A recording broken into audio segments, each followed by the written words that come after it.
In the earliest days of the 20th century, William Crapo Durant, the world's largest carriage maker, saw what few others could, that America was destined to fall in love with the automobile. He wanted to own a lot of makes, so he could always be sure to have some popular cars to sell. Billy Durant Associates. From his base in Flint, Michigan, the question for Durant was always, which automobile?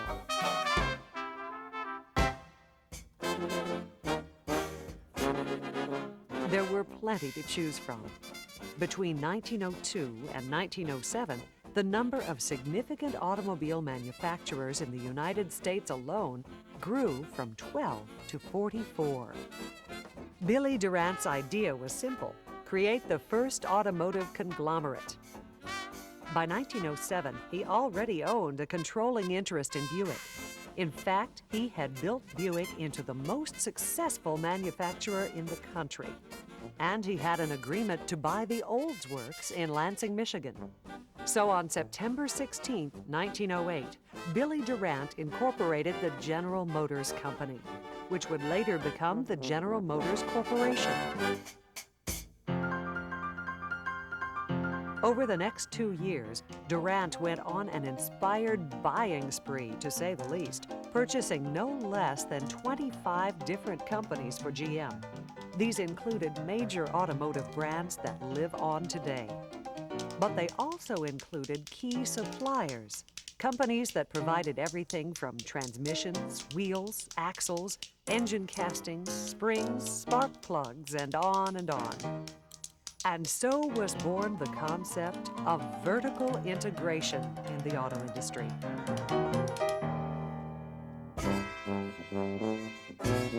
With so much talent and so many resources, the young General Motors Company also began to develop important technical innovations. These included the industry's first practical electric self-starter, invented by Charles Boss Kettering, who also founded the Dayton Engineering Laboratories Company, later called Delco. Hand cranking was difficult and dangerous, and best left to men. But a car that started itself changed everything. An early car owner. Installed for the first time on Cadillac's 1912 models, Kettering's self-starter doubled Cadillac's sales in a single year and changed the automobile forever.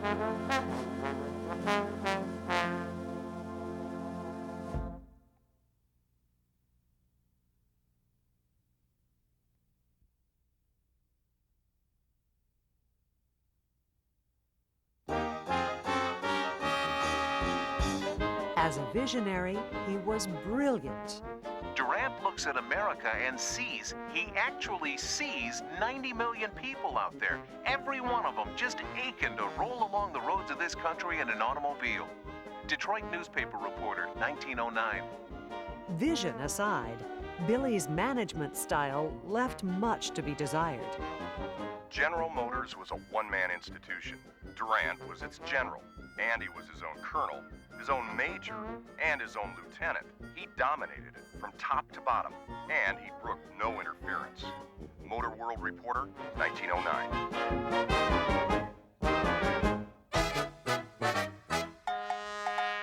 Durant's penchant for acquisitions and his lack of internal business controls left GM poorly prepared to deal with a major sales decline in 1910.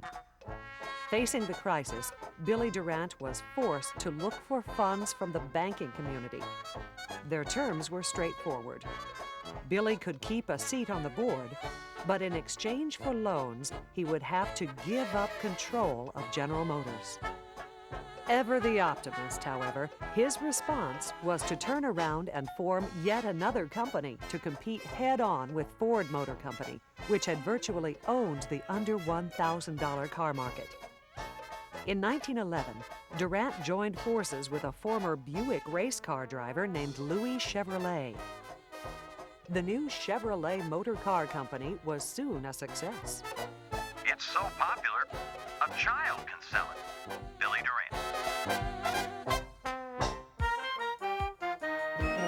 Meanwhile, General Motors saw its share of the U.S. market plunge from 20% in 1910 to less than 11% in 1915. Waiting in the wings, Billy Durant began using his Chevrolet stock to buy GM stock. And by 1916, he was able to boldly declare to General Motors' board of directors that he controlled the majority of the company's stock, and he was named president of General Motors. Sales and earnings were soon growing again, and true to form, Billy Durant went on another buying binge. Between 1916 and 1920, 14 more companies joined the GM family, including Chevrolet and Fisher Body.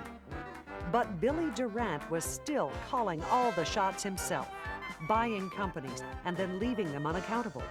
His bankers, major shareholders, and members of his board of directors were growing more and more uneasy. In 1920, with the nation in recession, GM's stock price and its sales took a nosedive, and the company found itself on the brink of bankruptcy. Billy Durant was forced to leave the company he'd created for the last time.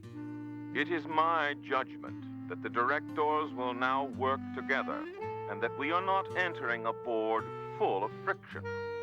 It will be my personal policy to stay informed. I have no intention of being a dummy director. Pierre S. DuPont, chairman of the board.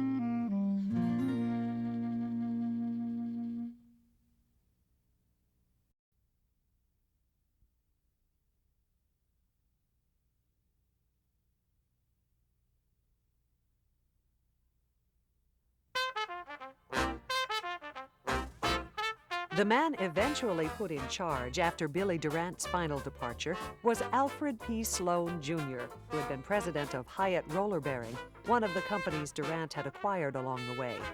And his business philosophy could not have differed more from Durant's. Mr. Durant had been able to operate the corporation in his own way, as the saying goes, by the seat of his pants. He tried to carry everything in his head. And when some thought flashed through his mind, he would act on it, rarely troubling to consult with the man who had the real responsibility. Alfred P. Sloan, Jr. Even before Durant's ouster, Alfred Sloan had drafted a report that proposed a completely new management system.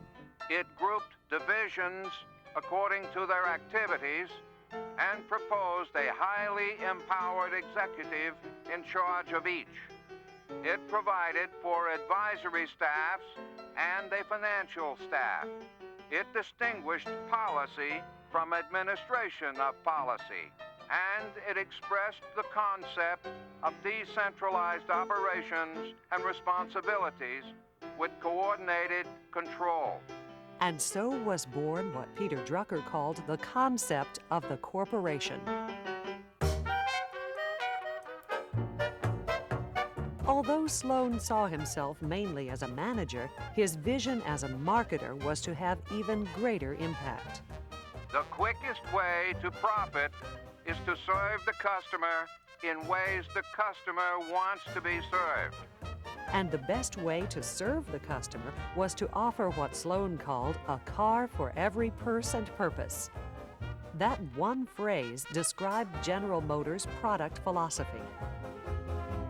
It called for the company to produce a line of cars in each price class, from lowest to highest, consistent with good volume opportunity, without major gaps between price steps, and without duplication among products. By staying in tune with the customer, GM and its brands would move along a path of unparalleled innovation. Technical innovations, such as Duco satin finish enamel paints that instantly made Henry Ford's any color so long as it's black Model T obsolete. Styling innovations, like the trend-setting 1927 LaSalle, designed by the legendary Harley Earl, the industry's first full-time stylist. and business innovations like GMAC, established because banks of the time frowned on extending credit for what they called pleasure cars. By 1925, 3 out of every 4 cars in the U.S. were being sold on the installment plan. The automotive industry would never be in the position that it is today if time financing had not been available. By 1928, on the eve of the Great Depression, GM accounted for 1 of every 3 new cars in the U.S., total revenue of $1.5 billion, and a 30% return on net assets.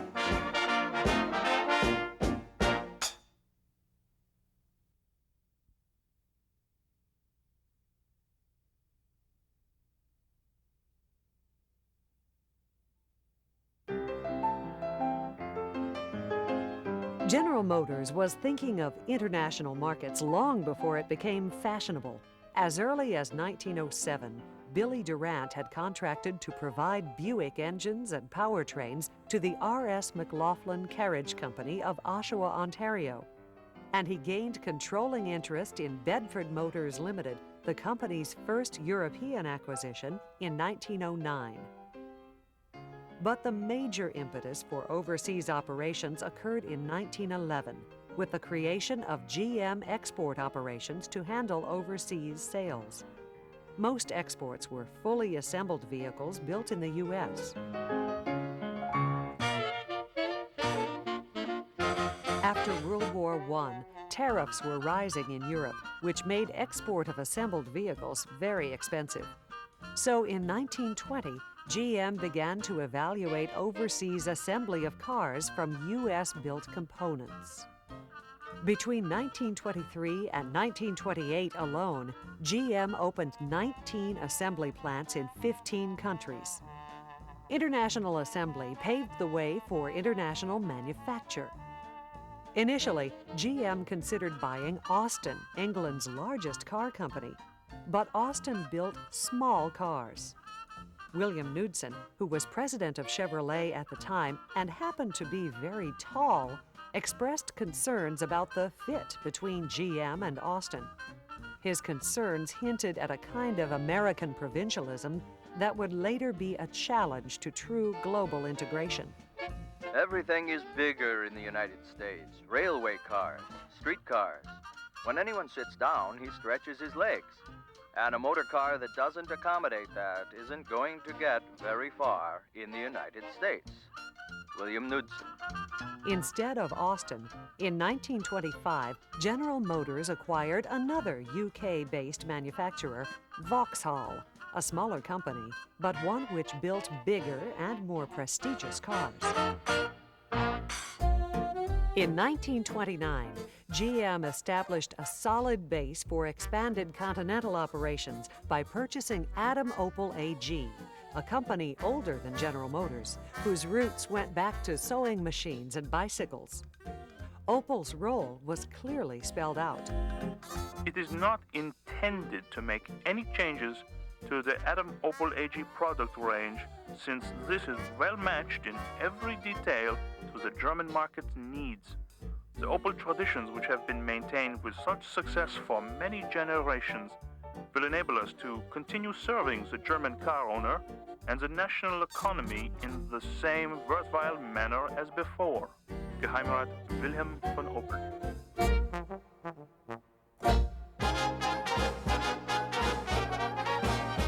As GM expanded geographically, it spelled out its international operating objectives in the 1929 annual report, which stated that GM intended to make itself a local institution in each of the countries in which it operates, rather than a foreign concern doing business in that country. We intend to recognize the customs of the country and harmonize the corporation's procedures and policies with those customs, employing native personnel so far as possible and adapting products to the local tastes. Alfred P. Sloan, Jr., Within the next several years, GM production and marketing activities spread throughout the world. These included the purchase of Holdens in Australia in 1931, and the creation of GM do Brasil in 1925, and GM de Mexico in 1935. But sweeping changes were still ahead for GM and the industry.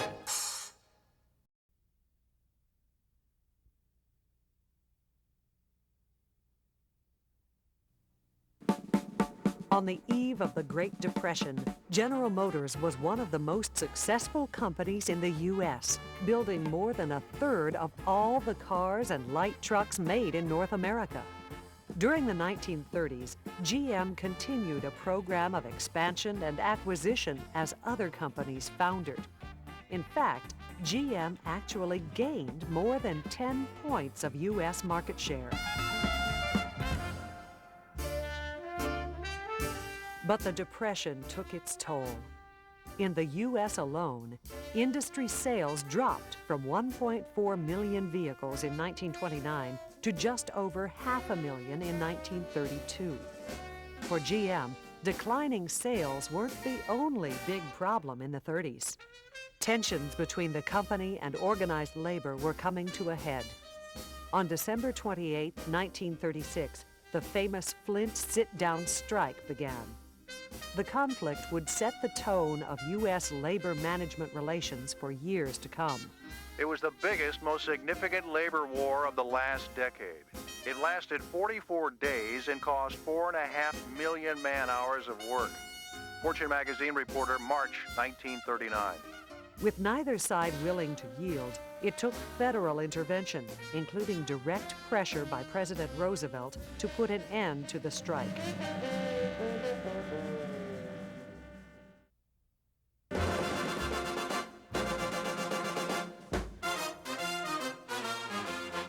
Despite the Depression and labor problems, GM continued to set the standards for the rest of the industry. GM's research laboratories produced a stunning list of innovations, including the two-cycle diesel, the first one-piece all-steel roof, the first fully automatic transmission, independent front-wheel suspension, no draft ventilation, and on and on. There were business and marketing innovations as well. For example, under Buck Weaver, GM's customer research department became the world's largest, devoted to Finding out what people like and doing more of it. And finding out what people don't like and doing less of it. Henry Grady Buck Weaver. That research had a direct effect on vehicle development, triggering refinements like lower centers of gravity, column-mounted gear shifts, and door locks on both front doors. Such customer focus and innovation allowed GM to close out the 30s on a high note. By 1941, sales had hit a record of nearly 2 million vehicles, more than 46% of the U.S. industry.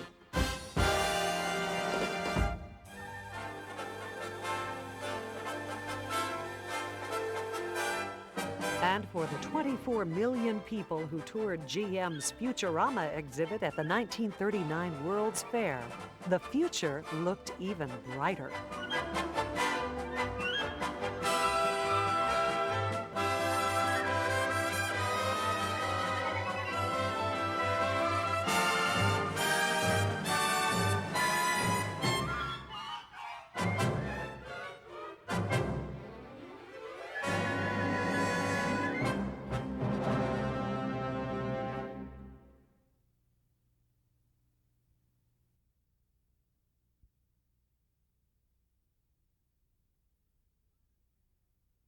What a thrill to take the wheel of a rocket Oldsmobile. More than ever, Americans wanted cars that made a statement about their lifestyles and aspirations. Even during the Depression, attempts to sell stripped-down, low-cost new cars to compete with the Masters and the Deluxes made little headway. There's been little chance of offering a low-cost people's car. We already have one. It's called a used car. Automobile Manufacturers Association, 1945. Beginning in the 1950s, the new national highway system increased America's appetite for bigger, more powerful cars. And GM was giving consumers what they wanted, more powerful vehicles, through technology like Chevrolet's newest V8 engine, which delivered new power for accessories and previously unimagined performance. GM was the performance, styling, and volume leader of the U.S. industry. What GM built was largely what the customer of the 50s bought. As one reporter wrote of GM of that time, "It was an institution apart. It was so big, so rich, and so powerful that it was regarded as more than a mere corporation. It was like a nation unto itself." David Halberstam, the 50s. Make a taste today to see the USA. See it in your Chevrolet. But that very success was to breed problems. For one thing, GM's unrivaled size led to a series of antitrust actions by the federal government. In addition, not only GM, but also Ford and Chrysler all dismissed the domestic small cars that began appearing in the early 1950s. And imports would soon become a major factor in the small car market. In 1955, 48,000 imports were sold in the U.S., less than half of 1% of the total market. By 1958, the number had grown to nearly 8%, and Volkswagen alone had captured 1.7%.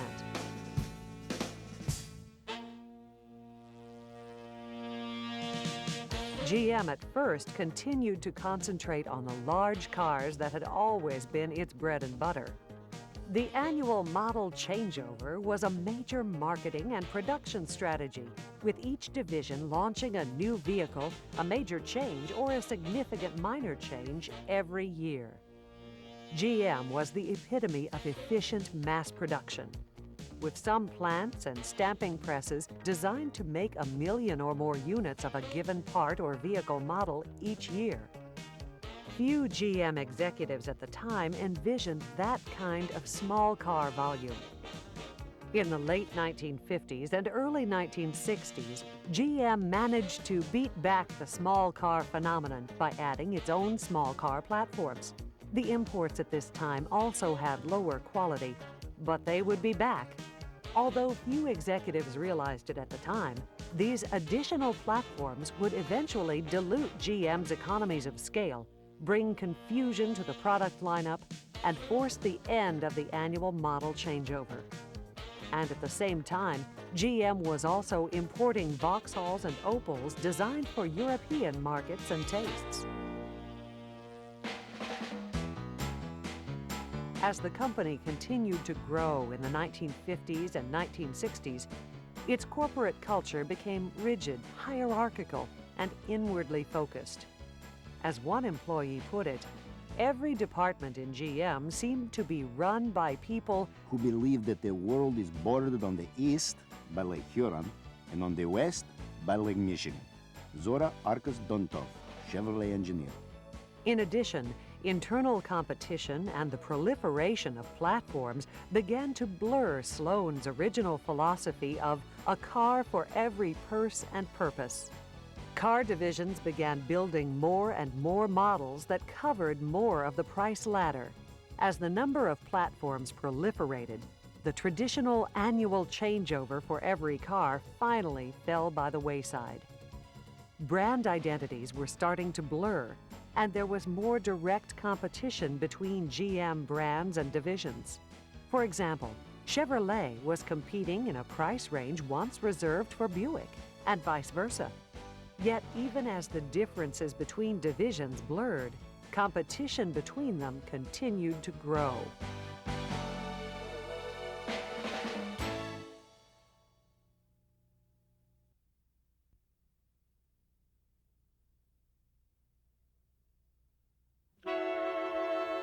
At the end of World War II, the costs of rebuilding an infrastructure and a market in Europe and Japan appeared staggering. Vauxhall's manufacturing operations were not severely damaged, but Opel's were. And in 1945, Opel's Brandenburg truck plant was confiscated and moved to Moscow. GM proceeded to rebuild Opel only at the urging of the U.S. government, and all foreign automakers were prohibited from re-entering Japan. The European market actually recovered quicker than most people had expected in the early 1950s, and so did Opel and Vauxhall.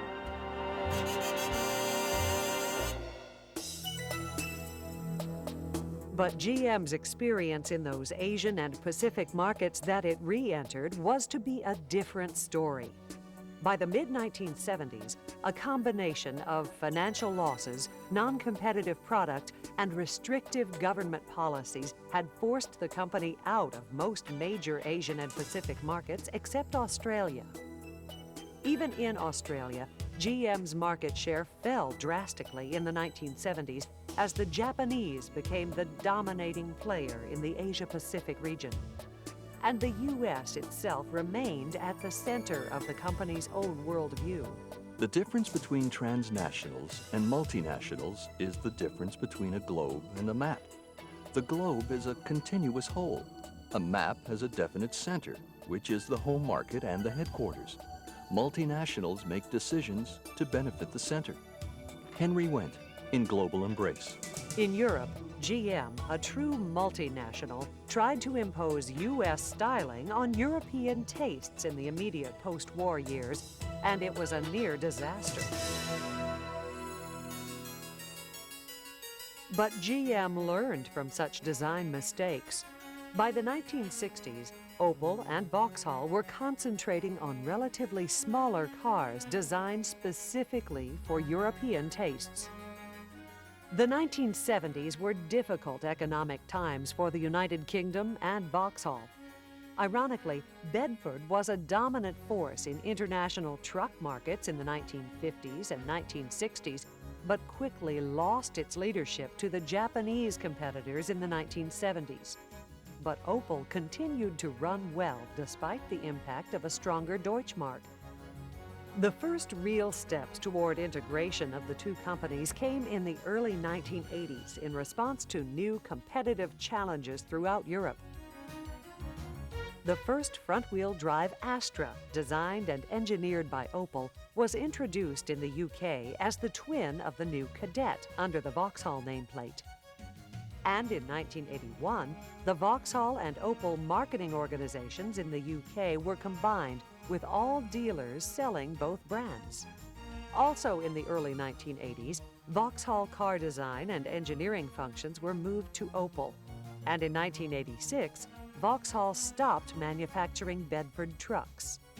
But through the mid-1980s, Opel and Vauxhall each still had completely separate manufacturing operations and still viewed themselves largely as unrelated independent entities rather than sister companies. There's a strong feeling today that Opel is first a German company, second a multinational, and third a subsidiary of a U.S. company. Alex Cunningham, Opel General Manager.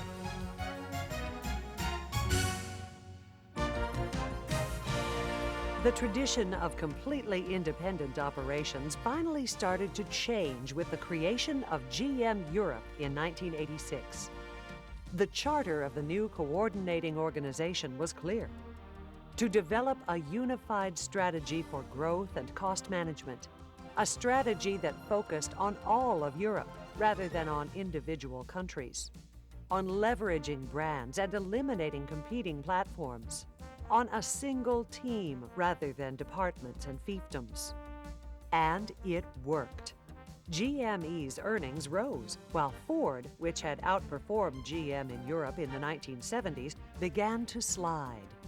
In Asia, GM had established a partnership with Isuzu in the 1970s, which would later grow to 38% equity participation in the company.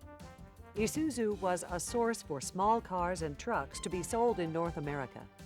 GM would also begin sourcing small cars from Suzuki for sale in North America. And in the early 1980s, GM established a relationship with Toyota to apply its production methods in the U.S. By 1990, the Isuzu partnership would be operating joint ventures in Egypt, England, Australia, and the Philippines. Today, Isuzu is a key player in GM's global truck platform strategies and is the sole center of expertise for diesel engines and commercial vehicles.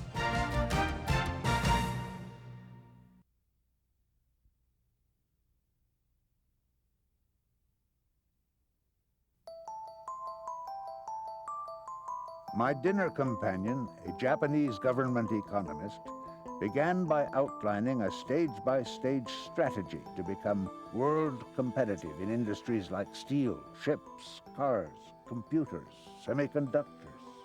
And after that, I asked? After that, he said, we will invent new technology instead of simply copying yours. Very ambitious, I said. But how can you beat giants like General Motors and Texas Instruments? They are, of course, very good companies, he said, but they are too complacent. We will invest more, and eventually we will win. Conversation reported by Ira Magaziner and Mark Patinkin in The Silent War. On the surface, GM was still moving ahead in the early 1970s. Sales revenues also were on the rise to $113 billion by 1973. But net income had been in decline from its all-time high in 1965.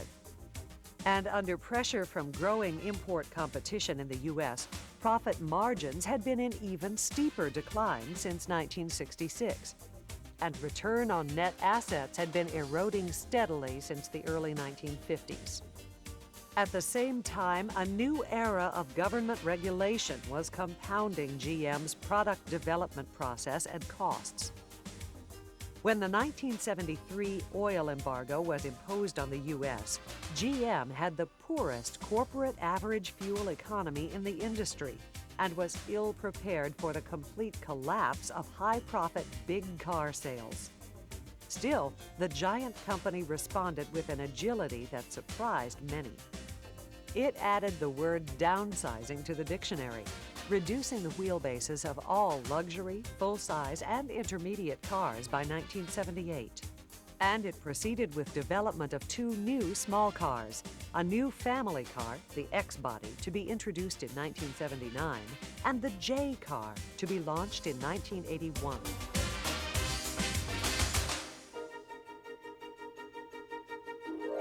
But by now, the Japanese were setting the standard and the pace for the rest of the industry, as GM had in the 1930s.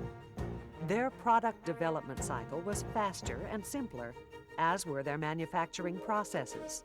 By the late 1960s, the Japanese firms on average had gained an enormous advantage over mass producers elsewhere and were able to boost their share of world motor vehicle production steadily by exporting from their highly focused production complexes in Japan. James P. Womack, Daniel T. Jones, and Daniel Roos in The Machine That Changed the World. GM had also failed to keep pace with Japan's tremendous commitment to quality. To some, GM even seemed to be ignoring the voice of the customer when it came to quality. And GM couldn't plan for the low dollar-yen exchange rate that made Japanese products so affordable in the U.S. Those four factors, a short product development cycle, lean manufacturing, good quality, and a weak yen, combined to give the Japanese an awesome advantage in the 70s and 80s. The emphasis at General Motors was still on mass production rather than on lean, flexible production techniques. By comparison, Toyota's flexible production system and its ability to reduce production engineering costs let the company supply the variety that buyers wanted. GM has focused on one basic product in each plant. By contrast, the Japanese transplants all build 2 or 3 products. James P. Womack, Daniel T. Jones, and Daniel Roos in The Machine That Changed the World. GM's one major attempt to change its processes and systems in response to the challenges whirling around it was a reorganization of North American operations in 1984. But the new BOC-CPC structure actually created two huge new organizations that were not common in any way, and were actually even more complex than the old organization in many areas, especially engineering and manufacturing. Ironically, the large Fisher Body organization, which had done one of the best jobs in adopting common processes throughout all of its units, was dissolved. In the meantime, GM's products and brand identities had become even more blurred. As a result, it was obvious to buyers by the mid-1980s that a mid-sized Buick Century, for example, was little more than a higher-priced Chevrolet Celebrity. Doran P. Levin, in Irreconcilable Differences. GM paid a stiff price for that lack of brand identity. By the close of 1989, the company's share of the new car market hit a post-Depression low.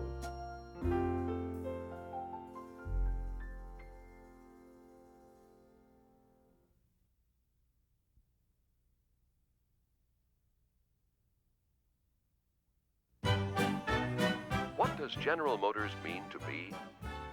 Uniting the purchasing power of many companies. You benefit by these economies in the price you pay. Many minds are better than one. The car and truck divisions of General Motors have an aggregate experience of more than 100 years. You can pay for a General Motors car just as you pay for your home. General Motors maintains the largest automotive laboratories in the world. General Motors, the family, is more than the sum of its members, for it adds a contribution of its own to the contributions made by each individual company.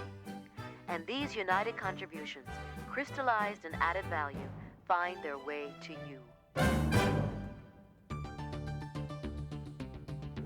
General Motors saw itself as a system whose combined elements stood for the most value the customer could get from any competitor. Today, that is again the focus. In the 1990s, GM has moved the responsibility for planning and strategies away from policy groups and staffs to the business sectors themselves. Achieved the largest financial turnaround in the history of private enterprise. Restructured and refocused its component operations to make them a formidable global competitor, not just a group of in-house suppliers. Refocused on the power of its brands, clarifying each brand's identity, and applying the principles and lessons of brand management to further crystallize and leverage the identity of each brand and product. Embarked on the largest international production capacity expansion in the company's history to position itself for emerging markets. And sharpened the customer focus of its unrivaled international network of automotive retail financial services. The creativity of GM people is being unleashed all across the globe. People working together. People anxious to make the next chapter of General Motors' rich history the most exciting one yet.